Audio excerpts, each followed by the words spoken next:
আমাকে অ্যাকশন করে রাখছিল নেত্রকোনা একবারে যখন এটা তুমি যেটা কোরআনে দেখছো এটা কয় নাম্বার পারা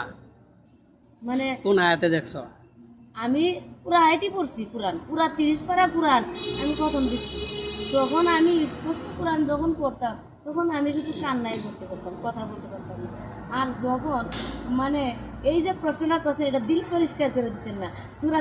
3 পুরা 3 পারার মধ্যে আছে এ দিল কি হ্যাঁ হে যখন নেত্রকোনা এক মৌলানা এই ঢাকাতে ওয়াজ করবার গেছিল তখন আমি এই মাহফিলে বসাছিলাম আমাকে বের করে ওই রাস্তায় বেলায় মারছিল আর ওই হুজুরকে বক্তার করছিল যখন এই কথাটা বলছিল ইয়া দিল কি হে তখনই মাইক পিষ্টে বন্ধ হয়ে গেছিল বুঝতে পারছেন যে আল্লাহর আলামত কত কঠিন অনেক তখন কঠিন সেদিন আমাকে ওই ওয়াজ মাহফিলে আমি একমাত্র বক্তব্য দিতে গেছিলাম